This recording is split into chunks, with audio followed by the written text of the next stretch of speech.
Quiérete. Hoy es 3 de diciembre de 2020. Eroticón, de los subjetos eróticos.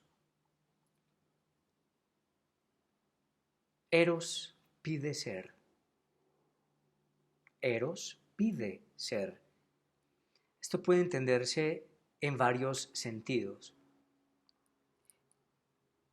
En un sentido, digamos, inmediato, Eros pide ser quiere decir que Eros pide existencia, en el sentido de que Eros no es más que empuje a la expresión. Eros no es quietud. Eros es necesariamente ganas de expresar, ganas de moverse. En ese sentido, yo digo en algunas otras partes, en algunos otros lugares, que Eros es expresión y Eros es moción.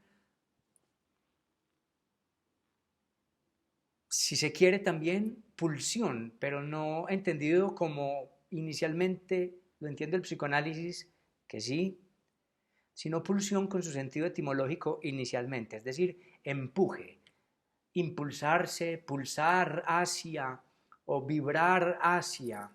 En griego el vocablo es ormí, el verbo es ormó, que quiere decir me arrojo con ímpetu, me tiro hacia de manera vehemente. Entonces cuando digo que Eros pide ser, o que Eros quiere ser, es inicialmente expresión, también vestigio de alguna tensión, puesto que la necesidad imperiosa de expresarse revela que hay una tensión que se acumula si esa expresión no se logra. Eros es de algún modo también entonces petición de distensión, lo cual es un hecho paradójico que la tradición occidental ha sabido revelar bastante bien.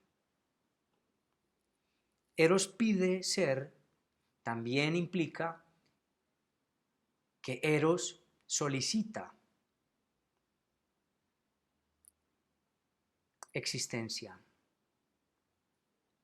Su existencia se da en una expresión, en una moción. Esta petición ya es una petición que no es bruta, que no es casi que instintiva. Es decir, más allá del arrobamiento previo a la metáfora e inefable por sí mismo, Eros articulado a otra cosa también pide existencia. Y esa existencia es una articulación a la apariencia. Eros pide ser quiere decir que busca acogerse, prenderse y prendarse de algo que le permita ser. La petición del Eros o toda petición erótica es petición por querer ser alguien, querer ser reconocido por alguien para obtener un lugar o por algo para obtener un lugar. Al ser petición de algo es entonces reclamo por un lugar, por un modo particular. Eros se prende del ser, quiere decir que se prende de la apariencia. Uno de los modos de revelarse lo erótico en lo humano es el modo en que nos fijamos, construimos y nos convencemos del hecho de que tengamos una imagen. Y no me refiero solamente a la imagen óptica, sino al querer ser significado de determinado modo, querer ser entendido de determinado modo, querer ser esférico para sí mismo y para el otro. Eso implica la petulancia, la jactancia, la tontería de la infatuación y de lo imaginario. Y de hecho, las primeras manifestaciones del amor se dan a través de esa cosa que brilla, de la apariencia, del semblante, del del modo de situarse, de los gestos, de los modos no sé, de las pequeñas modulaciones al hablar, de la forma en que la gente combina la ropa, de las posiciones de poder que aparentemente ostenta la gente, de la constante felicidad que declaran falaz y petulantemente. Eros pide ser significa que Eros pide prenderse de algo imaginario. Esa frase de que todo entra por los ojos, aunque no quisiera reducirla solamente a la óptica, porque entonces diríamos, un ciego de nacimiento no puede amar. Sí, la imagen no es imagen óptica, no es solo imagen que entra por los ojos. Como les digo, es toda una configuración, una forma de querer pararse ante el otro, y eso se logra con ademanes, con formas de hablar, con los lugares donde se va, con las comidas que se come y que se exponen y se exhiben para los demás. Digamos que es el modo de exhibirse, y exhibirse no es solamente para la vista, uno se exhibe para cada uno de los sentidos del otro, para el gusto, para el tacto, se exhibe para que haya una significación también. Es que la significación hace parte de ese, o está atada a eso de lo imaginario y de lo fantástico. En Daphnis y Chloe, en algún punto de los primeros capítulos se dice que mientras haya ojos, existirá el amor o nadie podrá huir del amor. Es como también en ese sentido. Repito, no lo circunscribamos solamente a los ojos. Pero sí, el que todo entra por los ojos significa que el amor se prende de algo de lo imaginario inicialmente. Eros pide ser significa también en este segundo momento, en este segundo sentido, petición de lo imaginario. Y aquí es donde entra el semblante, aquí es donde entra el mostrarse, aquí es donde, digamos, entran estas lógicas de la dominación o de la sumisión.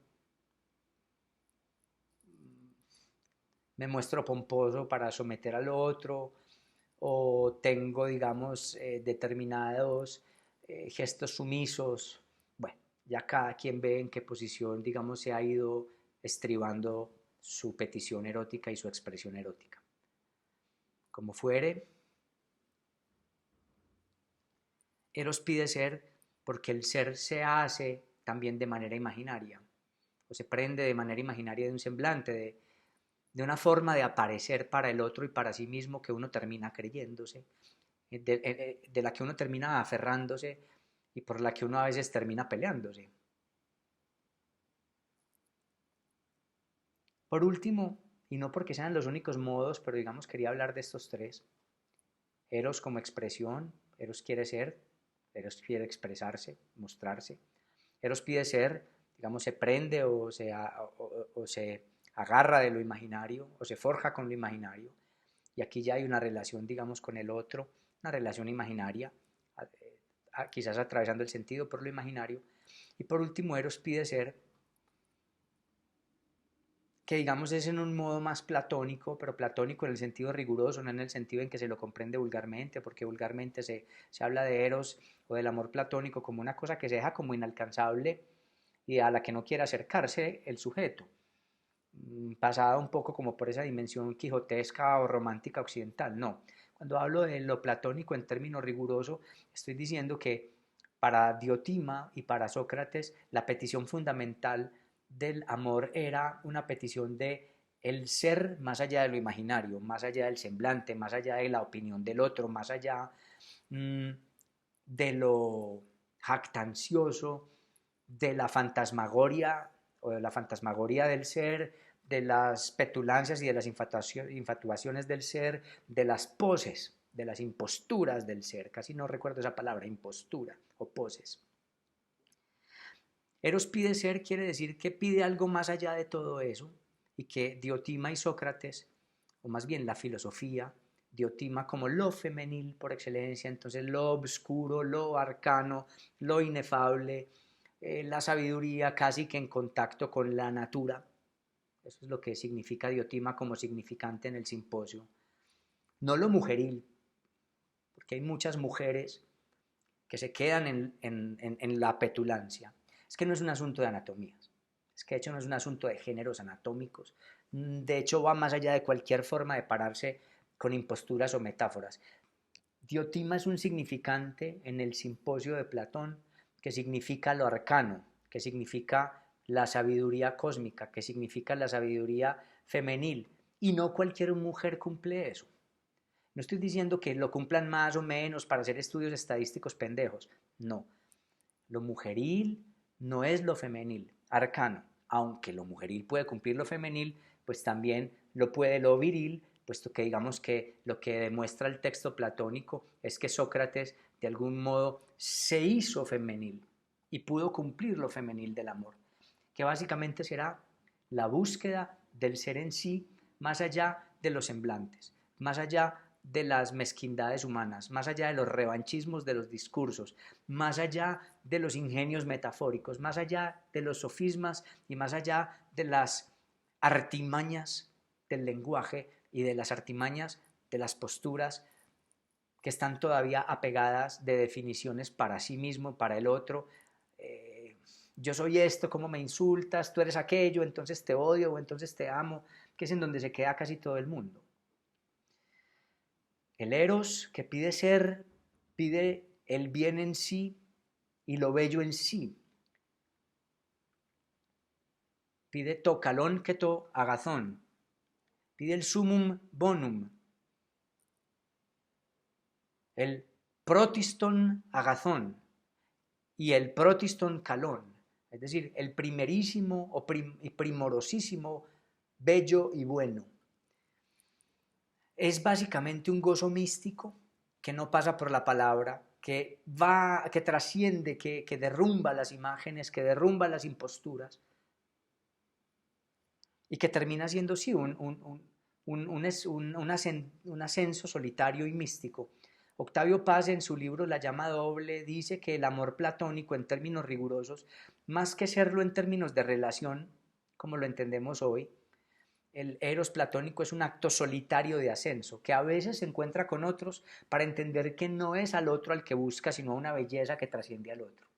Digamos que eso puede ser lo reprochable que sea, y en otro momento se puede discutir si ese ser en sí existe, si esa trascendencia es posible, o si esa mística es trascendente y se puede plantear, por ejemplo, una mística impía como la que planteaba Wittgenstein o como la que tanto intentaba Cioran.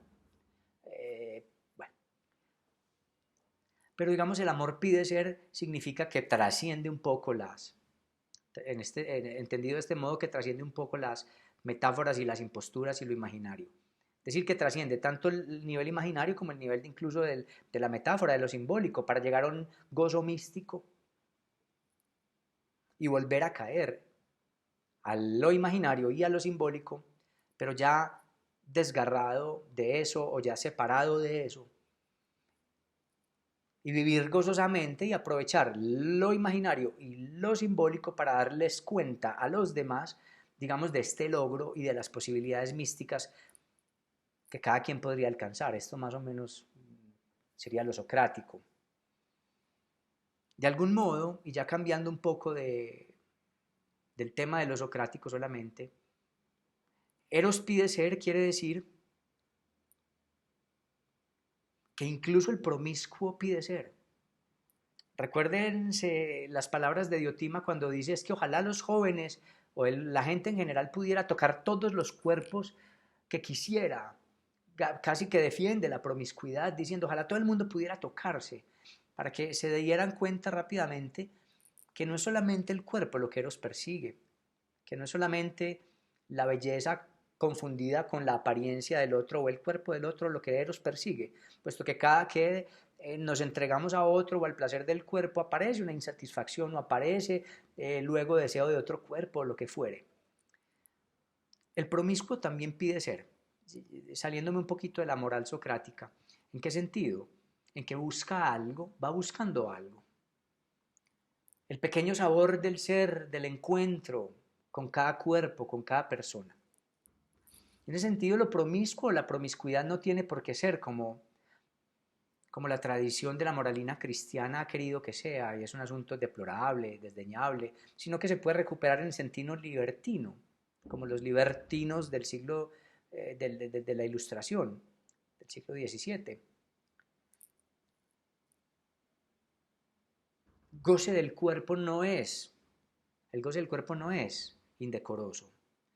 Incluso la vida disoluta no es indecorosa.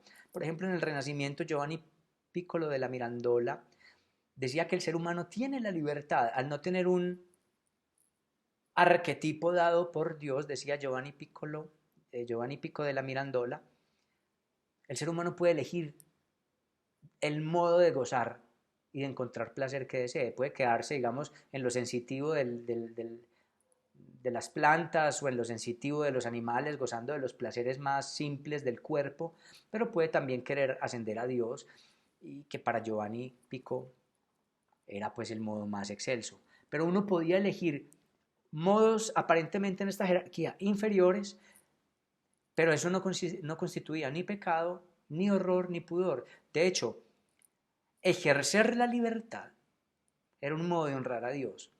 Es decir, Dios había hecho, decía Pico, que los hombres no tuvieran arquetipo para que pudieran elegir lo que quisieran mientras vivieran. E incluso, llevando esto en términos, digamos, lo más extremos posibles, aquel que niega a Dios honra a Dios porque está eligiendo, porque está obrando con la libertad, que en últimas es lo que Dios le regala al hombre, el arbitrio y la razón.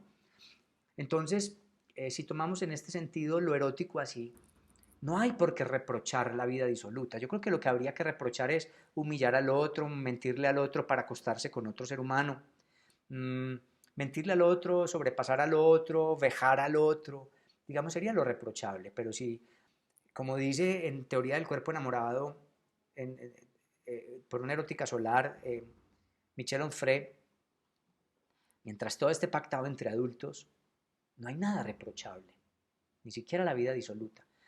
Entonces, digamos que de algún modo hay una dignidad en la voluptuosidad. Recordemos a los sirenaicos extremos, que planteaban que el placer era el único fin y que no habría realmente que reprocharle nada a los disolutos, como también dice Epicuro en algunos de sus textos referidos por Diógenes Laercio. Es que si el placer en sí mismo le borrara al ser humano, dice por ahí Epicuro, las angustias por la eternidad, por la opinión de los demás, no habría nada que reprocharle a los placeres en sí mismos, ni a los disolutos. El promiscuo también pide ser, pide vivir, pide la exultación en cada momento, y la pide por doquier a distintas personas. No se confunda, digamos, la promiscuidad con el fornicio y ya. No, es que hay embriaguez en el fornicio, buscando un hombre, buscando una mujer, pero también escribiendo poesía, leyendo poesía, viendo un atardecer, tomando fotografías, leyendo un texto literario que apasione. Es que eso es promiscuidad. Buscar extraer el néctar de belleza que hay en cada momento. Vivir embriagadamente es el modo de promiscuidad erótica por excelencia. Y la embriaguez no es solamente embriaguez por vino o por fármacos o por drogas, es la embriaguez por la búsqueda de la belleza. Y digamos, ese es el modo erótico de situarse por excelencia. Y por eso estos artistas bohemios, los libertinos, pues no solamente eran grandes fornicadores como Don Juan, sino que además eran grandes buscadores de la belleza, en la poesía, se embriagaban tanto ante un atardecer como ante, digamos, al llevar el cuerpo al extremo. Piensen en un Baudelaire, piensen en los poetas malditos, son formas de pedir ser.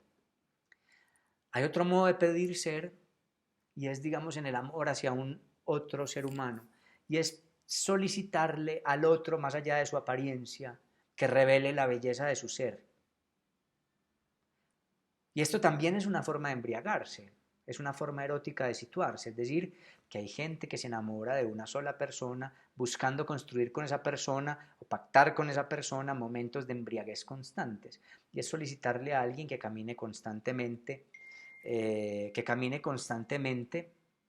buscando belleza, lo cual no hace menos promiscuo al sujeto de 18 una años. relación tradicional.